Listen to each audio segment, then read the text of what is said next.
সবকিছুই জিতেছিলেন তিনি। ক্লাব ফুটবলের অসংখ্য শিরোপা, ব্যক্তিগত অর্জনের পাহাড়, রেকর্ডের পর রেকর্ড, সব ছিল তার ঝুলিতে। তবু একটি অপূর্ণতা বারবার ফিরে আসতো আলোচনায়: বিশ্বকাপ ট্রফি। 2014 সালে বিশ্বকাপ ফাইনালে হারের বেদনা, টানা 3টি আন্তর্জাতিক ফাইনালে পরাজয়, সবকিছু যেন তাকে আরো দৃঢ় করেছে।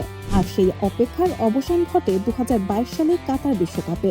দীর্ঘ 36 বছর পর বিশ্বকাপ জিতে আবারও ফুটবল বিশ্বের শীর্ষে উঠে আসে লিওনেল মেসির দল। টুর্নামেন্টের শুরুটা অবশ্য সুখকর ছিল না। নিজেদের প্রথম ম্যাচে সৌদি আরবের কাছে 2-1 গোলে হেরে যায় আর্জেন্টিনা। তবে সেই ধাক্কা কাটিয়ে মেক্সিকো ও পোল্যান্ডকে হারিয়ে গ্রুপ পর্ব পেরিয়ে যায় আলবিসেলেস্তারা।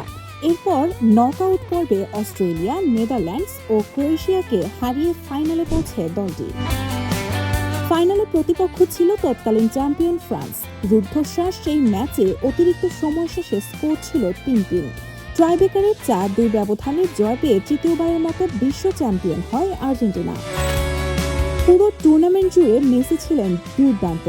দলের নেতৃত্ব দিয়েছেন সামনে থেকে, করেছেন গুরুত্বপূর্ণ গোল, সৃষ্টি করেছেন অসংখ্য সুযোগ। 7 গোল ও 3 অ্যাসিস্ট করে যেতেন গোল্ডেন বল। বিশ্বকাপ জয়ের সেই দৃশ্য শুধু আর্জেন্টিনার নয়, ফুটবল ইতিহাসেরও অন্যতম আবেগঘন মুহূর্ত হয়ে আছে। কারণ এটি ছিল শুধু একটি ট্রফি জয় নয়, এটি ছিল অধ্যবসায়, ত্যাগ, সংগ্রাম আর অদম্য বিশ্বাসের বিজয়।